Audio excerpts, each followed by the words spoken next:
techniques. But I think that's a great entree into Whiskey Del Bach. So could you give us the Whiskey Del Bach story so that our listeners understand what your brand is doing and how, I mean, we've already, kind of explained one way that you guys that stand apart and that you're using these new charred oak barrels, but what else sets you guys apart from the pack? Yeah, definitely. So we're recording this in March of 2023. So this is 12 years. We've been open for 12 years officially, opened our doors in 2011. We are founded by Stephen Paul and his daughter, Amanda Paul. It's a super interesting story about how the distillery actually came to be. So Stephen and his wife, Elaine, actually owned a furniture business here in Tucson for 30 years. And they specifically were known for the work that they did with mesquite wood. For those of you who aren't very familiar with mesquite is a native tree shrub that grows, especially within the American Southwest. It is this very striking, very gnarled tree. It also has this beautiful wood grain that is an absolute nightmare to work with. Stephen, who grew up here in Tucson, was very obsessed with this idea of creating furniture that was of the Sonoran Desert. Because it is this very twisted, very gnarled wood, it also produces a lot of waste. There is a lot of scrap that was coming with him back to the house. And I always say I'm contractually obligated to tell this joke, so I will say it. Stephen would bring the chips home. He and his wife Elaine would smoke them in the backyard, and Stephen would say, "There are profits going up in smoke." I've said Indeed. it. Yes. But in all seriousness, what had happened was Stephen and Elaine are big Scotch drinkers. And, they would sit out on their back porch and they would sip their Scotch. And Stephen will always say that Elaine is the idea person. And they were drinking Scotch one night and she was like, "Hey, they dry, or, some Scotches dry their malts over a peat fire. Has anyone ever considered doing mesquite instead?" And Stephen kind of got obsessed with this idea and set about teaching himself how to distill and teaching himself how to malt, and started experimenting in the back of his wood shop, and eventually was able to produce a single malt that he felt was good enough that could go to market. And around 2011, his daughter Amanda moved back to Tucson from New York, where she'd been for about 10 years, and was like, "Hey, this is a business. We should make this legitimate. We should see how far we can take this." And so the two of them founded Hamilton Distillers, which is our actual company name.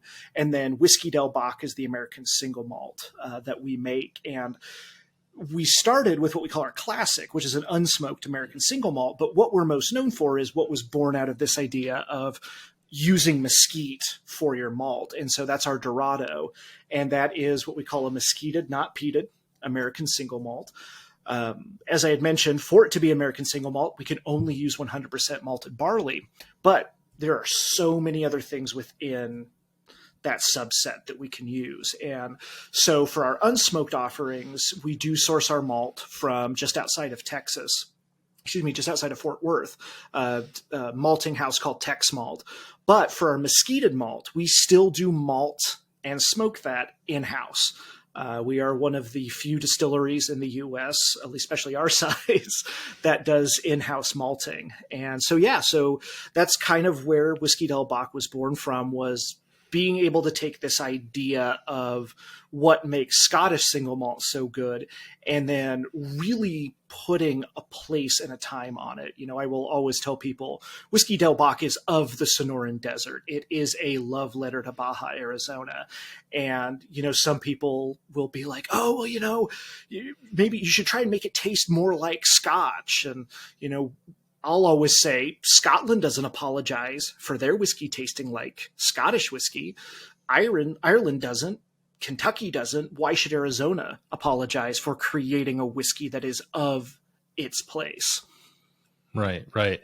Well, I love, first of all, love the story. It's a great way to resonate with the brand. And I think one of the things that I appreciate most is that you've got the initial idea, the initial nucleus or seed from which this enterprise sprouted was mesquited, not peated, right? Mm-hmm. And yet the first product launched was not that. right? It was not. Right. And I think, I don't know, do you think that's important? I think that's important. I think it's very important because, Stephen will always maintain that, he wanted to have a quality product before he felt he could implement, especially something so at the time off the wall. I mean, there are multiple distilleries that are producing Mesquited products these days. We're also not even the only American single malt. Santa Fe Spirits, who we adore, Colin Keegan, they actually were coming up kind of side by side with Whiskey Del Bach at the same time, creating a Mesquited American single malt. But yeah, Stephen always said he wanted to hit that Macallan 12 quality level, not so much for the flavor profile, but for the quality level. That if he was able to create an unsmoked single malt that could rival that in terms of quality, then he could move on to the next thing. So what does that mean in the glass and on the palate? The Macallan 12, many will be familiar with it, but what about that? I mean, let's just say people have favorite whiskeys, right? So it's great. So Stephen's got this whiskey that he really enjoys. And I think it's natural to set that as a benchmark, but kind of digging into more of the process things and some of those quality touch points that you're looking for. What does Macallan 12 do particularly well that Whiskey Del Bach? I'm guessing it's the original. Does the original have a name? Well, we call it Classic. Classic. So the Classic Del Bach. Yes. What does that share in common with the Macallan 12? Wow. So obviously I can't speak for Stephen on what his benchmarks were other than obviously drinkability. I think, and I hate that word. That's such it's just like smooth. Like you hand somebody, they taste something and they're like, oh yeah, that's smooth. But, for me, when I first was introduced to the brand and, I had heard of Del Bach back in Maryland and I had just never been able to get my hands on a bottle. And so when this conversation started of, me potentially heading out there, I was like, okay, I want to see if I can find this. And was actually able to track down a couple of bottles there in Maryland and brought it back. And while I wouldn't say, again, in terms of flavor profile, that the Classic had this, I wasn't like, oh, that's a Macallan 12. It was accessible. It was...